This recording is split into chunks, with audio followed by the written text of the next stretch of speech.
You have a plan. I have a plan. People have plans. The country has a plan. The president has a plan. But the Bible is a story that God has a plan. If you get to His plan, everything works out. Hi everyone, we want to invite you to take a vacation with us. One that combines all the fun and excitement of a holiday coupled with some valuable sessions together. Diving deep into powerful teachings that will take your life to the next level. It is going to be a whole week together learning to live in the flow. In other words, exponential grace. WOWLife take you to random places or leave you in a mediocre one that you may regret a few years down the line. Remember, all authority is yours.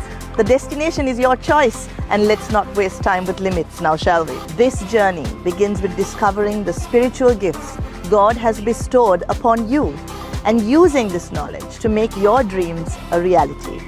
As you may already know, our unique approach combines theological teachings with the science of personal growth, helping you realize your inner potential.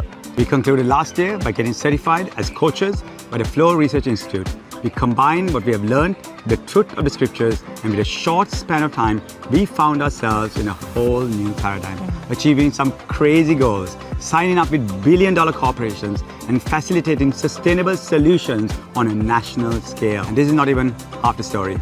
We look forward to sharing all of this and more, plus teaching you to 10x your life while you are having a blast with us on that cruise. We'll be cruising out of Los Angeles on the 19th of May as we head towards Mexico on the seas of adventure.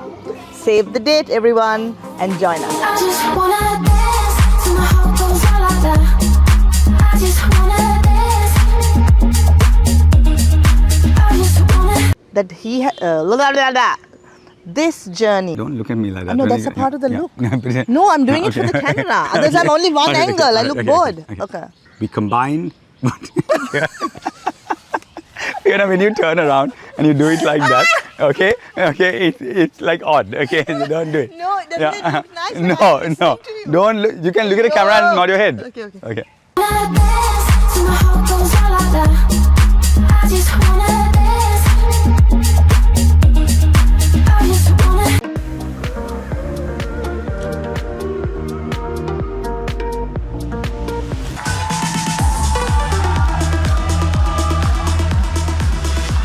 Come on, this is Sunday morning, this is WOWLife Church. You are going to hear an epic message. This message will change your life, will change your direction, it will change your purpose. Get ready, here it comes, take a seat. Come on, WOWLife! WOWLife Church. Welcome, this is our Sunday morning message and it's going to rock you, okay? It's going to teach you about who you are in Christ, where you can go if you align with the dream of God. And I'm going to put some empirical evidence. You know, I like science, and I study science. And I study science seriously. I'm not studying science on the web, okay, like some people do, and talk, and then attack, okay. I'm seriously studying science, okay. So I'm going to put some of my studies up on the screen, and I'm going to talk about it.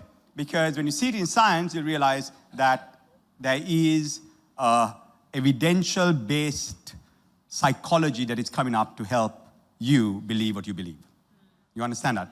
Okay, and that's okay, because positive psychology is coming up with supporting everything that spirituality has had for thousands of years. And they actually say that.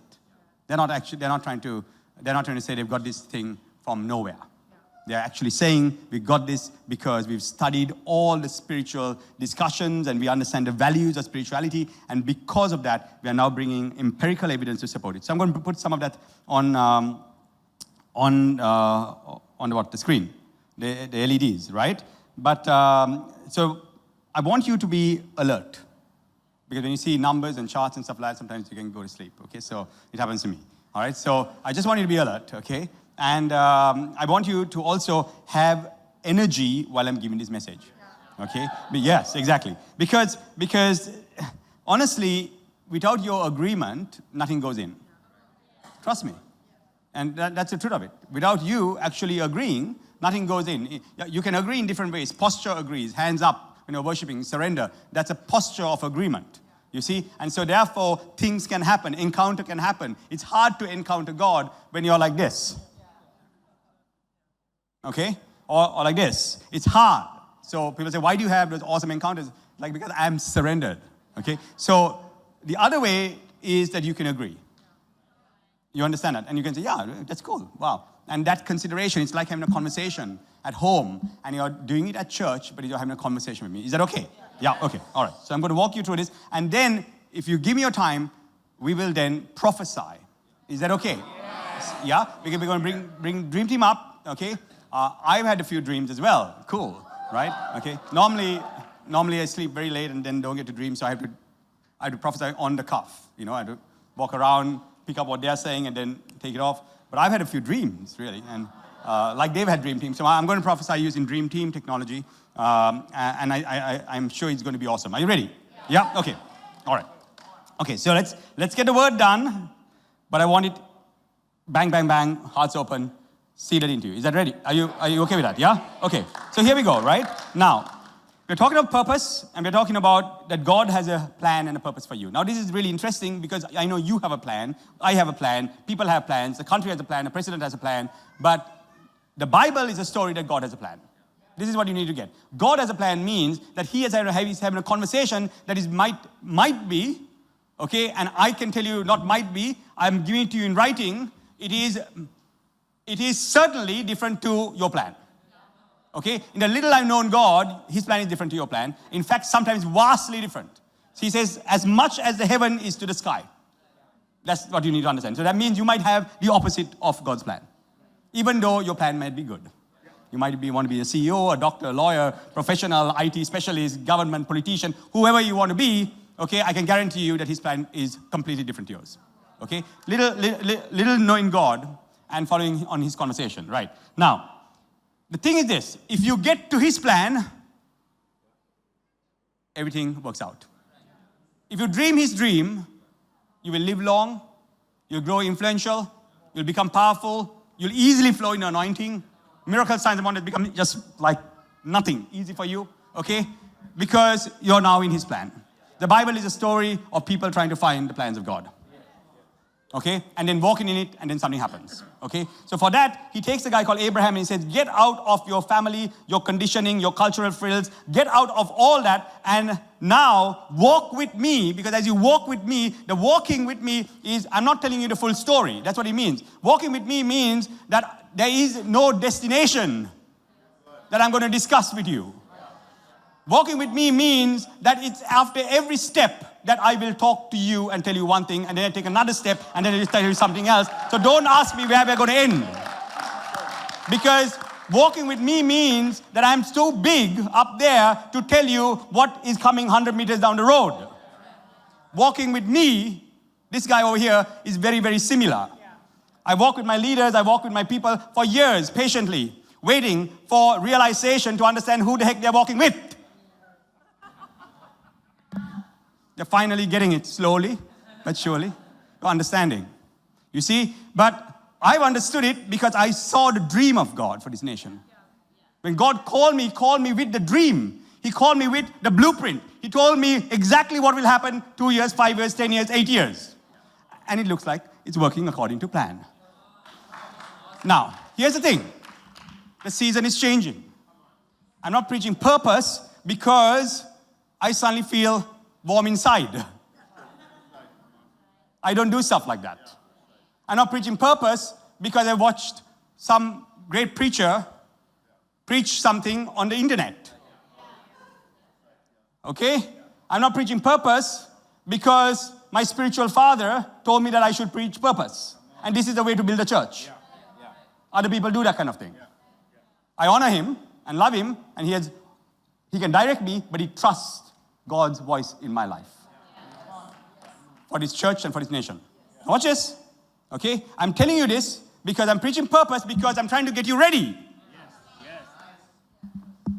So there is no manipulation involved. I'm telling you straight.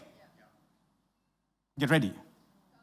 I'm preaching purpose because I need you to be upgraded in your will.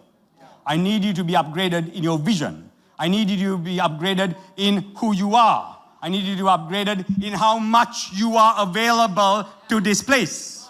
I need you to be upgraded in how much commitment you have to go according to what the Lord has shown me. Now, I don't think I need to prove any more to my leadership for sure. If you're new in this place, then you'll have to walk with me a little while. Or you can, you might have to walk with me a little while, okay? I'm a bit difficult to get sometimes, okay? But trust me, very, very few times can my leadership say, they walk with me now for 15 years, with the craziest revelations, craziest plans, the most mind-blowing, out-of-the-world stuff happening, but they can say, Kirby, you got it wrong. Okay? Yeah, you ask them. I prove it time and time again. Walk with me, and I'll show you something. Walk with me, I'll show you something. Walk with me, I'll show you something. God is asking Abraham to walk with him. Why? Because step by step, he's going to reveal his purpose. His purpose. Not Abraham's purpose, okay? His purpose. You just get it? Now, Abraham was obedient. He took a step, and then after a little while, what happened was, he had a plan, and he started talking to God about his plans. And his plan was, I'm so rich now, I need someone to have an heir. I want to give my inheritance to somebody. Okay? And God, you know that's my plan. I want to make a generation. I want to make a kingdom. I want to make, everyone else have children. Who's going to take on my money? Who's going to have it? Who's going to take my technology? Who's going to inherit after me? That was Abraham's plan. You might have plans with your children like that. You might be having plans for your father's inheritance like that. You might have plans with your business like that. Okay? But God had a different plan. And then one day, he literally tells Abraham, look, buddy, I want you to do something. And I love what he says, and this is in Genesis 15. We've read it, but I will read it again and again and again. Is that okay? Till we get it, okay? Genesis 15 says it like this. Genesis 15 says it very, very clearly that he called Abraham outside, and he actually said, stop looking at what you're looking at. And that's in Colossians, okay? Don't focus on the things below, but on the things above. Okay? He says, focus on the things above. That is where Christ is seated. And he says, take your eyes from your plan. Take your eyes away from your natural circumstances, because anything in your natural is going to limit you. You need a guy with his head in the clouds to be able to see from a viewpoint that is much bigger than you. And he says, take your eyes from your present circumstances, from your children, from your issues, from your problems, from your marriage, from your sickness, from your disease. You take your eyes off it. And when you take your eyes off it, you will look at the stars. And the word look at the stars, it literally says, dream with me. Because you only see stars in the night. And you're most of the time asleep. And it's the beauty of what Fiona told you, and just slightly mystical to go there. The Bible says that tares are sown. That means seeds are sown when a man is asleep. Did you just get that? He says that when Adam was asleep, he created Eve. Adam had to sleep to create the church. That is in rest, but in the unconscious realm, you're creating. Then a man who's asleep, the parable says a man is asleep. And when a man is asleep, again, that tares and wheat are sown. The man is asleep, then tares and wheat are sown. Come on, guys. You're unconscious, and in the unconsciousness, there are tares and wheat both together. So when you are unconscious, you are creating. If you're in trouble today, it is because the unconscious collective and the unconsciousness of man has created the world that we have today. It's the unconscious realm. A man asleep is unconscious. So it means tares and wheat are sown means that something is growing even when you are not conscious of it. Come on, say yes. That's the deadly thing. There can be good things and bad things depending on your upbringing. Depending on your trauma. Depending on your generations, how good your dad or your granddad did. And according to that, your unconscious psyche is created out of that, and therefore you're creating even when you are unconscious. You're a powerful creator. The world today is ailing of unconscious creation. But that means if you're conscious, you can create. That means awaken unto righteousness, the Bible says. Awaken unto justice. Okay? So just get this, because this is important. So he takes Abraham out and he shows him the stars. And he says, take your eyes off this and dream with me. have my dreams. I have got a purpose. I've got a plan. If you have my plan and my purpose, you won't be in your problems. And that is why first take responsibility, I say, of your creation. If your business is crashing, it is your creation. That's it. Take responsibility. I'm not saying that you consciously created it. Get it? If you're sick, disease, take responsibility of it. A friend of mine called me, and I mean, he's a very, very, very wealthy guy. Okay? And he called me, and he was talking about his children, and they were going through a problem, and he was talking about his children in his, there's a problem in the marriage and the whole thing. And he was like, yes, I understood, take responsibility. Because like, now my kids are suffering because the marriage is ending. But my kids are suffering. But we try to protect our kids from the suffering because my marriage is ending. And we're trying to protect the kids. You know what? No, we have to teach our kids to take responsibility. And no, but then you say, but then someone asks, but how is a child responsible for the end of my marriage? It was our mistakes that got us into this trouble. I'm like, no, I'm not, see, that's a mistake. We've not understood what take responsibility is. Take responsibility is not about the problem. You wake up in the morning and the child gets up and you teach him to say, this is your life. This is not anyone else's life. This is my life. My parents are separating. I own my life. And I will live my life. It's the only life I've got. You see, that means you're taking responsibility. The most unfair things that happened to me in my life, the most unfair, you won't believe it. Time and time and time again, all my life. I woke up one day, and when things started working out, I said, my God, what a unique life. What a unique, powerful life. And I stopped blaming everyone else. And I said, this is my life. I'm taking responsibility for my life. Responsibility means owning your life. You see, I own my life, and everything that happened to me because it's my life. And it's awesome. There's only one life like it. I'm not going to point my fingers outside. I'm taking responsibility for my life. And I'm going to make something out of it. You see, just understand when I tell you that a kid in a marriage needs to take responsibility when their parents are divorcing, just understand what I'm trying to say.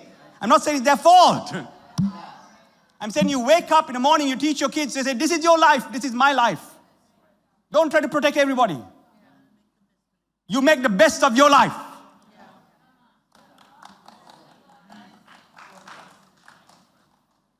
I promise you, brother, things change. Things change. I took responsibility for everything. They said I was this, that, everything. I said, yes. I take responsibility. Yes, of course, that's my life. Yes, they accused me of that. Yes, they said this about me. Yes, that's my life. That's cool. I'm not ashamed. I don't feel accused. I don't feel bitter. That's my life. What an amazing life. To be betrayed like that. To be let down like that. To be misunderstood like that. What an amazing life. You've got to take responsibility. If you take responsibility, you can change everything. You become powerful, not victimized. The whole thing in the Bible is not being victimized. The idea is that you can come to God in repentance and tears. The Bible says it. This is how it comes in. Repentance and tears. Victimized about, oh my God, all these problems. And guess what? He loses the inheritance. Take responsibility. Now, let me talk about purpose to you. If you take responsibility, then you start accumulating thoughts of God. Thoughts that God has. You see? And he says, look at the stars. Dream with me, Abraham. And therefore, I want to go into Romans. And I want to show you, before you go to Romans, I want to show you, can I have some charts up, the first chart up there? Today, purpose has become a massive thing. People don't know their purpose. No, the first one. According to how I sent it to you, chronologically. The first one.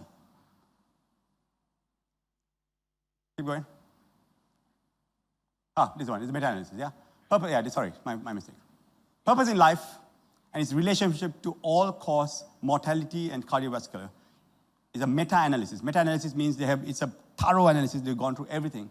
Purpose in life and its relationship to all cause mortality and cardiovascular events. Is it there? 10 prospective studies of 106, it's massive, 136,000 people. Higher purpose in life, and there's a Japanese word called ikigai. You know that word ikigai? How many of you know the word ikigai? It's really cool. Yeah, it's a super word. It's like they wake up. There are five blue zones in the world. Blue zones means people who live to over 100 years. Okay? That's the density of people who live over 100 years. Okay? And you think, who do you think live the longest in the world? I'm just asking this question. This is science. The longest people who live the world, who? Huh? Live the longest. Japanese, yeah? You think. Indians, someone said Indians. In the Vedantic tradition, you die the fastest. Meditators die the fastest. So, out. Indians out. Indians out, they die the youngest. Especially when they're meditating. Because meditation itself slows your metabolism down so much, and you get very sick when your blood sugar levels go up. So anyone who's sedentary, not a good idea, unless you get Jackie into yoga. Okay? Yeah, that's not sedentary. No, that's what I said. Jacqueline, I complimented you. Yeah. These guys, they love to hold on to their... But you learn a lot when you are open to truth. You see? So it's not the Indians. Oh, it's not even the Chinese Qigong guys who live the longest. Okay, this is Blue Zone Studies. Okay, Dan Buteman. Okay, who do you think? Japanese only one out of the 4 or 5 places. Only one. Yeah. Christians. Yeah, Christians live the longest. Sardinia. Seventh-day Adventist live the longest. Seventh-day Adventist. Why? I'm going there. These things, community, purpose. You separate yourself from people, you start closing down. You have community, and you have purpose in your community, you start living. You understand? That ikigai comes from one place in Japan. That's the only place in Japan in the east, in the east. The West live longer, guys. Come on. You don't like to hear this, right? I know everyone wants to come to these parts of the world, like let me go and become a yogi and then sit in a mountain somewhere. The West lives longer. Why? Because of community and purpose in life. Why? Because purpose is everything. If you don't have purpose, there's a decline. Keep going. Mortality comes in. Get back there. Get back there. Get back there. Higher purpose in life associated with reduced risk of cardiovascular events. If you have purpose, okay, you live long. Keep going. Keep going. That's how I've got a whole lot for you before I get there. Okay. This is really interesting. This was first done in a nun study. They actually took nuns who live very long. And this is not exactly the study, but very similar to the study. And they look at the pathology of the brain. And I know these words are big, but it means how does the brain age? And you see this axis over here, okay, is the people who had purpose. Okay? After they're dead, they check their brains. If you have a purpose in life, it was done with nuns first. Okay? This is people who die. Okay? And so you can see how their brain has got corrupted and decayed by the time they hit old. So by the time they're hitting 50, they're forgetting everything. They have no ability to think. Okay, and there's decay, Alzheimer's disease, because there is no purpose. Again, okay, purpose in life modifies association between Alzheimer's disease, pathology of the brain. Now this is empirical work. Keep going. Okay, keep going. Keep going. It's really cool stuff. Really cool stuff of why we teach what we teach. In the future, communities and purpose-based communities will be the greatest thing that you can ever do for your health. Okay, we'll be on top of the learning curve by then. Don't worry, it's all planned for. Okay, now keep going. I'm going to show you something really cool. Very, very cool. Yeah. Keep going. Okay. All right. When darling can do it, we'll do it. Okay? All right. All right. Now, guys, why am I saying this? Same thing. Don't worry, it's okay. Okay, guys, let me take you to Romans. I'm going to read you Romans, okay? Okay. What Romans teach is quite amazing, and people misunderstand Romans when they read this because it says hope. Remember that aspect in Romans, that hope never disappoints. Have you heard that story? If you're a Christian, you heard that story, right? Have you heard the story, hope never disappoints? How many of you have actually really believed that to be true? To be real. Have you ever heard this word? The Bible says in Romans that hope never disappoints. Have you seen it to be true? Raj, is that true? You've not seen it to be true. So, I mean, we are an intelligent church. We're just not going to believe it just because it's there. Okay? Sorry. Okay? Maybe, I'm not saying God's word is faulty. I'm saying maybe someone got a translation wrong. Okay? Maybe there's something wrong with the interpretation.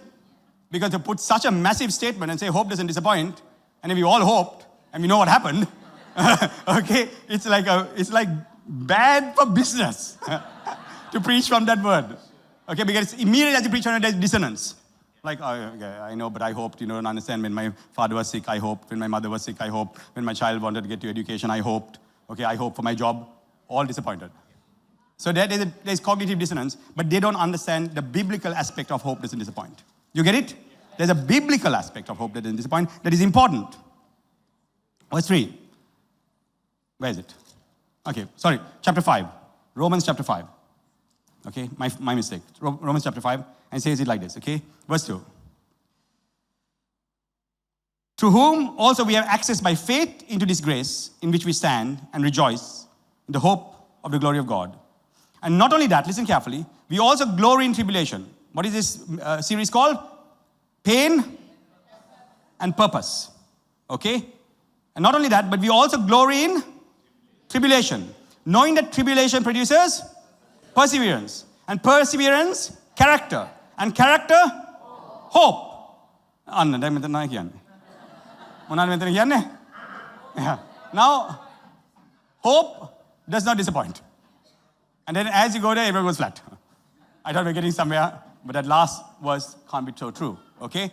But I want you to see, because the word character has been misunderstood, okay? Don't worry. Someone's knocking on the door? Yeah, it's all, okay. So character, the word character is being misunderstood there. The word character there is responsibility. That's what you need to get. Once you get that, because it's building on one on the other, right? Okay?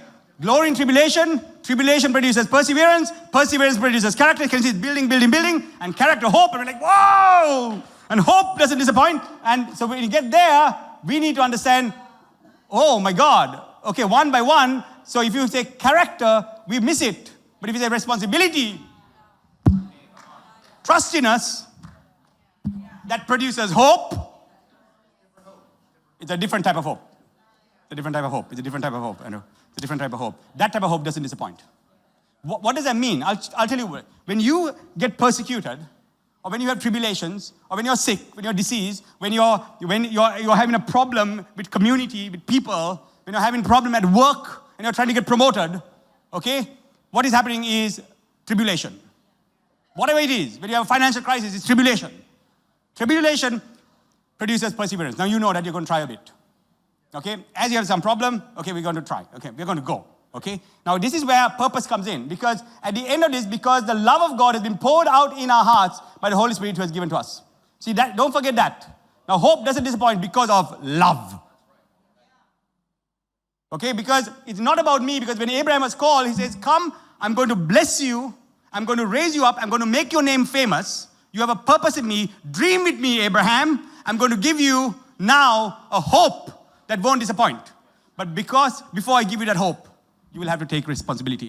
You will have to go through something that you have to have perseverance. You'll have to go through tribulation. You can never shortcut this, but you can learn from it, you can add to it. And you can make it shorter. There's no shortcut to the process. But you can make the process shorter. That means your tribulation last 5 years ago was 1 year. It took 1 year to get out. Now my tribulation, what took 1 year for me to get out, I take 1 hour. But it's the same pressure, in fact more. But it has produced a hope. It has produced, the tribulation has produced a responsibility. That means I know as it comes exactly the character of it, the saliency of it. I know exactly what to do. Because I am responsible for it. I've taken responsibility for that situation. Because I know exactly what to do. What took me 1 year now takes me 1 hour. 1 year then takes me 1 hour now. Because responsibility has produced now a hope. As you have responsibility, you have hope. I'll show you what I'm talking about. Is because, say, by any chance, you have a problem with finances. Okay? And the first time I did a business, I was prophesied, this, that, went to Dubai, $25 million company. I was a 10% stakeholder. Okay? This is Alakoze, it's a $1 billion company. Okay? $25 million plant, $1 billion company of this plant. This is 30 years ago, $25 million, a lot of money, huh? You are now Sri Lanka, of course. Forget it. Okay? This was 30 years ago. Okay? I was partners with a billionaire, Brioni Suits, Emirate Towers Suite. Okay? $700 ties. And thinking, I'm going to finance a church. You see, that's what I'm going to finance a church. I didn't know I'm going to do this. But I was going to be a financier of a church. And so, because I knew God had done it for me, I knew that. But then things started happening. When things started happening, I took 3 years to get out of that problem. Because when they pulled out, I had massive problems. Because I had a massive factory here. I had staff. I took 3 years to get out. 5 years later, or 7 years later, or 3 years later, the pattern will come again if you don't learn from the first one. You're given to play again, replay. Okay, Mortal Kombat. Okay? Don't worry, it'll come back again. But this time it comes back because you're the one creating it, remember? You created the good, you created the bad. The weeds and the tares. I mean, it comes back again, this time, different situation, same, different but same. It's very similar. Guess what? 1 year, sorted out, problem out. Bang, done. Again it came, 3 years later. The timings, I know my timings. Okay? Then I say, as this time comes, I know, I see you coming. I can see him coming, and if you're not coming, here, boys coming, watch this. This is what we do. We've taken responsibility. First one, we took responsibility. Second one, we took responsibility. We understand how to do it. We don't take responsibility for our relationships. We take responsibility for who we are in life. We take responsibility for our emotions. We take responsibility for our character. We take responsibility for how we money manage. We take responsibility for everything. By this time, we're experts. By the time it comes next time, I can eat it for breakfast. Same problem, in fact, bigger. But now I'm responsible. Trust in us. God is walking with me. He says, I want to give you billions, man. You're dealing with this rubbish. You're dealing with small things. But I want to give you billions. But if you get scared again, if you move impulsively again, if you judge in wrath, trust me, the spirits are mind readers. Don't believe the people who don't say that. The spirits read minds. Okay? As you judge, immediately bang, bang, polarized thinking. And we judge situations all the time. It doesn't mean judge means bad. Anytime you judge a situation. Okay? Retake. That means, okay, that part will come back again. Don't worry. One part, offended with God, offended with man. The ones you win, you win. You don't get back. The ones you lose, you get back. Okay? Yeah. Okay? So again, when he came around this time, you're responsible. 1 month. Big amount of money as well. First it was 100 million rupees. Second one was close. Third one was much more than 100 million rupees. Much more. But that was 1 hour, 1 year, 3 years. Okay, now it's exponential increase. Now, we can do that kind of thing in minutes. 100 million problem is like nothing. Are you 100 million rupees? Like probably not a big deal at all. Okay? Why? Because we've learned. We have an appetite. We've taken responsibility. And we have a hope when it comes. When it's coming, I'm looking at it. When Goliath is coming, I'm running at it now. Before that, you're running away from it. You're getting prophets to pray. Getting people, please pray for me, do this, do that. Now, Goliath is coming. We are running at Goliath. Because I know exactly what to do. Responsibility produces, come on, hope. And hope this is one. Why is this connected with purpose, my friends? Because I'll tell you this very simply. When you come into a person's life, okay, you get an inheritance. That's how it is. Church works, it's a mystical thing. You come into this, you get an inheritance. Don't despise the inheritance. First, you got to see the cost. That's the biggest one. People can deal with us in all kinds of ways, not discerning the cost of what this man has gone through. Discern the cost that people have paid to live where they are and who they are in life. Because as you discern the cost, you get an exchange. Simple as that. That means you don't have to do the work now because someone has done the work, he's carrying the cost, and therefore, I used to ask the thing from the Lord, I said, Lord, why am I having so many problems at such a young age? I'm having people who get 65, 70 years old don't have the problems that I have. I have one of those problems every single day for about 10 years. It was like every day something. I mean, trust me guys, you want your marriages fixed, you're in the house. Okay, this was you don't even know the amount of pieces this was in. I still not heard a story like my story. When you pull a heckler cock from your bedroom, load it with a 36-round magazine, and walk down your house, you talk to me. If you want to understand marriages. When you want to shoot your neighbor and your wife, then you talk to me about marriage has been fixed. First you have to find a heckler cock. That was just one out of about 20. So don't talk to me about marriage has been fixed.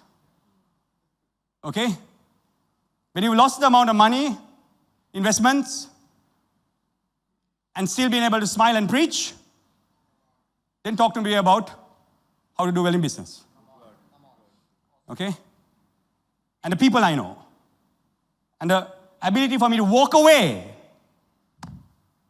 from the billionaires and the millionaires for me to do what God calls me to do. So you don't have to reinvent the wheel. You just have to come and sit and say, okay, I discern. And you know what? There might be a purpose that he knows that I don't know. What happens if I align myself to that purpose? Maybe there can be a lift-off in my personal life. I always say this. I say, the moon is going around the earth at 3,000 miles per hour, okay? And he's thinking he's having a jolly good time. And he's thinking he's autonomous, okay? Self-determination, he's doing well. Moon going around the earth, 3,000 miles per hour, okay? What he doesn't understand, the earth is traveling around the sun at 70,000 miles per hour. Now, he doesn't know that. In fact, when he's going the other way, he's thinking, oh, I'm free. Okay? But this guy is like, yeah, you're not a weight, brother. You're not heavy. You know? You heard the song, right? Yeah. Don't worry, you're not heavy. Just come. Just walk.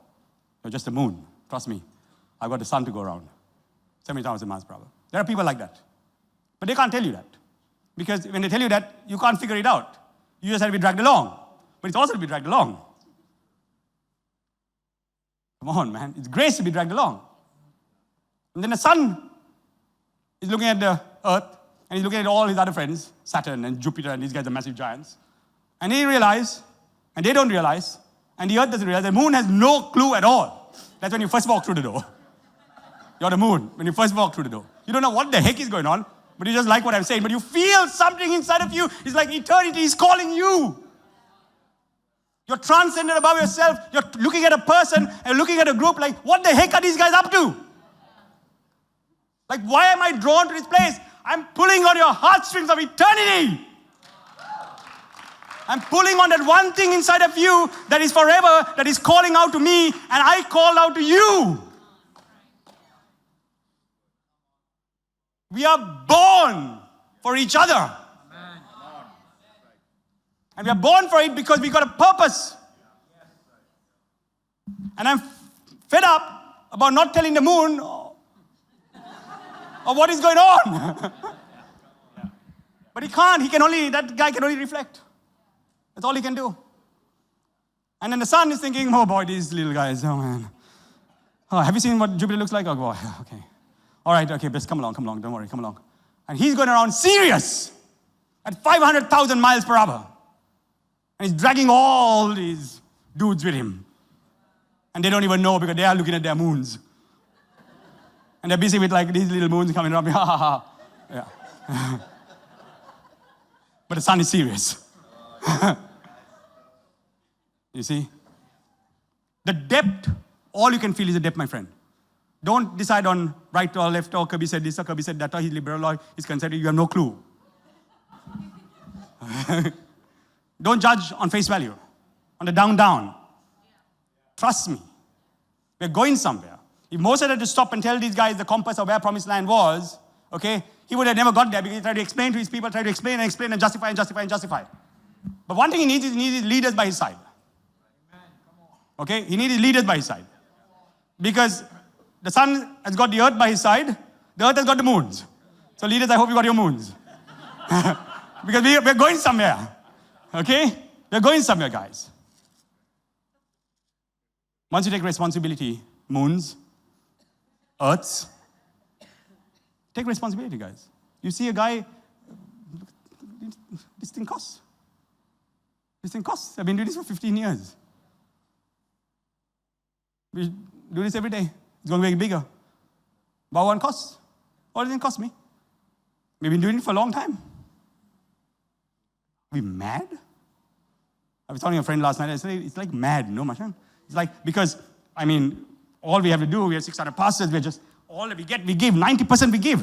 90%, I made my promise to God when my business was crashing, before, on that day, I said, God, raise me up, I'll give 90% to you. 90%, we leave out 10%. Nice watches and all, 10%. Okay? It's a fabulous life. It's amazing to give. It's amazing to be free. I'm not telling you to give 9%. Please understand. If you give a widow's mite is his conscience. The widow comes and gives a mite. A widow only can give a mite. That means that widow's mite is a representation of my heart. I don't have, but you know what? I'm giving my all. Come on. You understand that? I can't stand rich people who can't be able to give. Now, I won't tell you to give. But if you can't give, then what's it about? Where's the meaning in life? You need to have someone or something that you can die for, my friend. Till you find something you can die for, life is meaningless. Believe me, I found one thing, two things, three things, four things, five things, 6 things, 7 things, thousands of things that I can die for. And that's what makes life meaningful for me. It makes me keep on the edge. It keeps me thinking new. Life is not cheap. Trust me, my life is not cheap. But I'm dead. And I'm asking you to have something that you're ready to die for. Till then, you can't get with the sun. You just have a consciousness of the moon. You won't know where you're going. But you're swayed by higher powers. And you'll be used as long as you're reflecting something. Trust me how this thing works. You'll be used. I've seen people used. There's a famous Sri Lankan guy, I won't tell you his name. But famous, I'll hint at it, in Sri Lanka you'll know. In Sri Lanka you'll know. Okay? He had a Chinese restaurant. Okay, now you know. In the shape of a fish. He was a friend of mine. Okay? How many of you know? Okay. Don't worry, he's a friend of mine. He's in the cloud. He's talking with me. He's talking through me, and if he was here, he would talk with you like this, how I talk. He went around to churches, and he spoke like he was so bold, if you knew him, about the things of God. He closed his restaurant on Sunday, and he became the biggest restaurant in his country. Because he wanted to honor God. And he said, I'm closing my restaurant. I want to honor God. Okay? And people say, are you crazy? The Sunday is everyone. At least your people are come out to church even they come and eat at your restaurant. What is wrong with you? He said, no, I'm closing it, man. And he made it like no one else made it in restaurant business in this country. He pioneered it, he made it, started it. You see, at one point, he became so big, he didn't come to church any longer. I was just starting off my life. I was a young guy, partying, just getting to know who God is.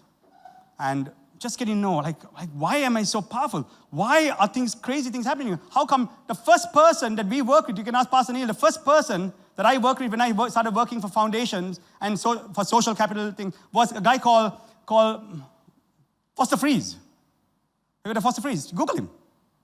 He was the first guy who funded me, Foster Freeze, for social work. America knows Foster Freeze, the largest conservative donor that has ever lived. $700 million. $700 million he gave to conservative camp. He was our friend, his daddy's friend, my dad's friend. That's how I started. Why? How? How the heck do you get Foster Freeze on your first time you want to do a little, anyone wants to do social work? Trying to get some money from someone, will you please? Did you understand? My first time I went to get some money from someone was Foster Freeze, who got in touch with me and gave it to me. $1 million. This was tsunami time. The next time I wanted to start my tea business, I meet Alakoze. He was about $1 billion then. I asked the question, God, what is going on in my life? What is this? At that point of time, when I'm checking on what the heck is going on with my life, why is God making opportunity after opportunity after opportunity? What is happening to me? Who are you? He said, I have a dream.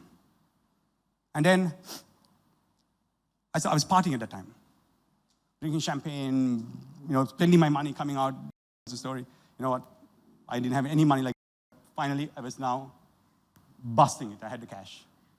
Okay? Busting it out, paying for all the bills, all that. And I go one day and I sit. Another guy sits next to him. I look at him. He looks at me. He said, did you say you're a de Lanerolle? I said, yes. We're partying, second day. He said, my God, don't tell your parents that I was here. Don't tell your parents that I was here. And I realized the name. And I cut a line for him. Both of us did a line. And said, man, tell me about your story. And he said, man, God is so awesome and all that, but I couldn't. I don't know what happened. These are stories that never have been told. Never have been told. You're hearing something because I would have told these stories to you 10 years ago. I'm telling you these stories because you have a purpose with me in your life. We cut a line. Got to know him. Partied for a couple of months more. He proposed a business opportunity to me that was fabulous. Okay, at that time I was too religious to take it. Honestly, it wasn't bad. I would take it now. It was to run a casino. Yeah. But that time I'm just getting to know God. Okay? And I was just getting to know God, and I was thinking, I want to live for God. I got a purpose. I know God. And he told me about his life. On the last night he lived, I spoke to him again. We did a couple more lines. And he said, Kirby, pray for me. He said, I've backslidden. Now here I am. I'm not backslidden. I'm just coming forward. I'm coming up. About to leave that life into the things of God. And in the transition time, Roger and I met. Yeah, in the transition time. Trust me, we met. In the transition time, he said, pray for me. I prayed him back to the Lord that night. That's what happened. Yeah, I prayed him back to the Lord. He said, yes, I receive fully what God has planned for me and his purpose for my life. I know I'd let it go. Okay, by that time, he went home and he breathed his last. And he died. 1 hour after meeting me. Very strange, isn't it? How come? In the most hopeless of places, places that you don't think you can meet God. For him, he had left. He was far from God. And he'd gone to the dark, what others would think the darkest place, where God can't find him. And a man who had a tremendous purpose exchanged batons. Because fire was fire. I know fire is fire. He had fire. Okay? I sat with him. Batons exchanged. And from there, I came out of that to live for you. I want you to understand, in your purpose is your power. When your purpose goes, trust me, my friend, I've seen it. Your power goes. Your influence goes. Your prosperity goes. Don't trust me, one day. I'm not trying to frighten you. I'm telling you, get into your purpose, man. I have a dream of God. And I'm dreaming that dream for him. But you need to take responsibility for your life. Forget about what needs to be done in your life first. Come with the trajectory of the sun and see where you're going to end up, because they all end up in a different place, including the sun, including the earth, including the moon. After 1,000 years, they're in a completely different place anyways. While the moon thought he was going that way. You just get that? Matthew 8. Matthew 8. Matthew 8. I've got a plan, and I want to meet fire for fire. If you're a widow, might is reasonable. If you're a millionaire, don't give me $200,000.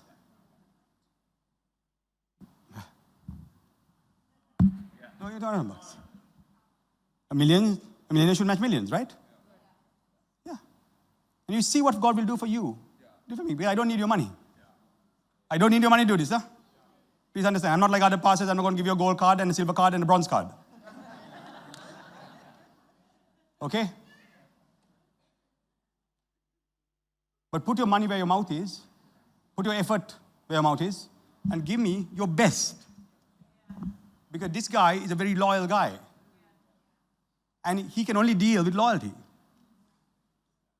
And say, we are ready, let's do it. Let's grow this place. And I want to grow this place up to 1,000 by the end of this year. Yes. Are you with me? 1,000 young ones. I've already bought the buses. I bought the buses. Yeah. I bought the buses. Guys, yeah, it's done. Okay? What do you need to do? Bring the people. You see, because this word is worth your life. You got it?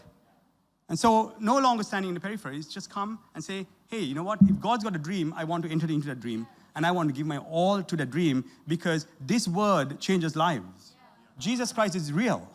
He changes lives. He's changed your lives. He's made you rich, but he's also made you chubby and slow. Yeah. I'm not talking to Philip, okay? Trust me, I'm not talking to Philip. Trust me.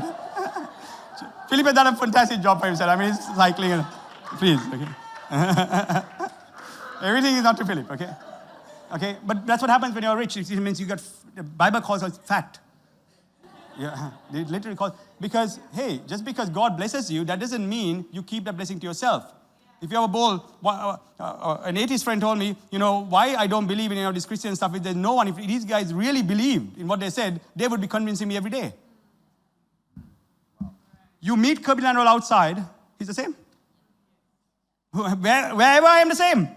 In my boys group, in front of a billionaire, I will convince him. Because I really believe. Because that's my purpose. Matthew 8, verse 22. Are you ready? Yeah. Okay. I'll close with this. Now this is for all you guys who want ministry. Okay? Ministry. Minister to my marriage. Minister to my finances. Don't worry, we'll handle all that. We will. But if you went to Jesus, this is what he would have told you, okay? All right? I just want you to know, okay? Oh, I've got trauma, I've got this. Okay. I mean, Kirby studies neuroscience because he loves your trauma, okay? So because he's trying to sort your trauma out. Okay? But this is what Jesus would have told you if you told him all that, okay? And this is what he said, okay? So Jesus, in Matthew 8, is it Matthew 8? Yeah, it's somewhere there, in verse 22. Okay? Matthew 8, verse 22. Okay? This is what Jesus would have said. It's in verse 22.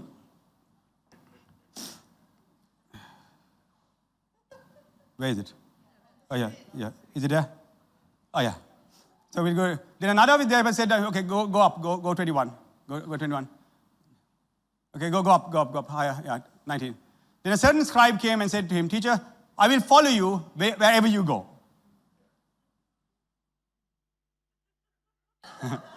I've heard that. Okay? But you don't understand. I've been controlled by church. I've been hurt. This is what I get when I go to America. I'm just averse to control because people are, just because they controlled you, don't judge me with the same thing. We don't control. Simple. Take it, that's it. And we have a group who know that we don't control. We don't control. But we'll tell you as it is. That's a different story. No control. Then Jesus saw a great multitude and he said, I will follow you wherever you go, okay? Jesus said to him, foxes have holes, birds of the air have nests, but the Son of Man has nowhere to lay his head. He's not talking that he doesn't have a home. People think he's a poor one. At one point, he says he invited his disciples to his home. So he's not saying that. He's saying, dude, I'm very busy. I'm very busy. Like my pastors, when they come to me, I want to work with you. I said, it's very difficult to work with you. Very difficult. People who tell you it's difficult, they know something about life. I'm not selling you some cheap dream, some prosperity gospel. Don't worry. One thing for sure is you'll take responsibility for your life. Will you have problems? Yes. Tribulations. That will produce perseverance. Perseverance will produce responsibility. And then once you're there, you're going to have hope. And hope that will not disappoint because the love of God has been poured out into hearts for others. You understand that? He says, I have no time to sleep. That's what he's trying to say here. I'm going somewhere, man. The another disciple said to the Lord, Lord, let me first go and bury my father. Wow, serious business here. Okay, like Pastor Raja on WOW service. His daughter's dad passed. WOW service. He's supposed to take the service. What did he say? What is he called? Brother-in-law. No. Daughter's father-in-law, son's father-in-law died. And he said, Prophet, today's WOW. We'll bury him later. You see? That's serious business. Now, I know a lot of wowers are like that as well. Okay? They're not like, oh, I have this, I have that, I'm not coming to church. No, we won't get here somehow. Is it there? Is it here? He said, let the dead bury the dead. Is it there? Follow me and let the dead bury their dead. Come on. But, oh God, the trauma. But, oh God, the pain. But, oh God, Sandesh buried Bhajan and preached the next week. You've seen it happen here. Andrew died, his brother died, he was here the next week and preached. Or the same day, or next week, or next day. The following day, Andrew is dead, next day he's here preaching. After trauma, pain. No, we've got the best. And we expect the best. Okay? Now watch this. But Jesus said, let the dead bury the dead, but you follow me. Is it there? Is it there? Because the Son is going around serious. Your problems will go away, guys, if you get into your purpose. How did everything happen to me? How did the best things ever happen to me? Don't you think I had bigger problems than you have, but I'm dealing with your problems? Don't you think that problems that I have should be bigger? I'm a minority leader. My life is in jeopardy every day. There's persecution every day. There's scandal every day. There are people talking about us every day. But we are dealing with your problems. Why? Because for us, let the dead bury the dead, man. Let's get this thing going. That's how Fiona and I live our lives. We say, let's go. It doesn't matter what our problems. You know, for just last 1 month, the amazing things that are happening. I call them amazing because it's a load. People talk of stress. Allostatic load, or you're stressed out. Come on, please. You're stressed out because you're not taking responsibility. You're stressed out because you have no purpose. There's no trajectory. If there's a trajectory, can I have the other 2 slides up? We'll close with that, okay? Yeah, the other 2 slides up. This is so important. The other 2 slides, can we put it up? Yeah, put that one up. We can show it. This is excellent. Purpose in life predicts better emotional recovery from negative stimuli. And put the other one up there. This one is fabulous. Because this one shows faster evaluation of negative information. Greater amygdala activity. Now I'm going to explain this to you. I know this sounds scientific, right? However, the psychological well-being, this PWB, there's slower evaluation of negative information. I'm going to tell you that. When there's purpose in life, okay, there is slower evaluation of negative information. I'll say it again. When you have purpose, there's slower evaluation. All the busybodies writing on the web, is because they are stimulated. Everything that goes wrong, they get offended. You can't say one word that is wrong, then they catch hold of it. Everything offends them. Why? Because a lack of purpose. This is now scientific. Lower amygdala activation. The amygdala is the fear, it's the central area for fear. That gets you biased. When you see something negative, you're always looking at something negative. But when you have purpose, you have no time. Foxes have holes. Birds have nests. I have no time to look at the negative thing this guy is saying, negative thing that guy is saying, why I'm offended with this fellow, why this fellow is not supporting me, why that fellow is not supporting me, why is this guy not giving me something? I'm going. And it's scientifically proven that when you have purpose, your amygdala sort of relaxes. And you don't see the negative. You only have faith. Come on, dream team, come on, let's do this, yeah. Purpose. If you don't have a purpose, and I'm not your purpose, not to be a doctor, lawyer, whatever, God is dreaming for a nation, and He's dreaming for you. If you want to be successful, get into that purpose. The rest happens automatically.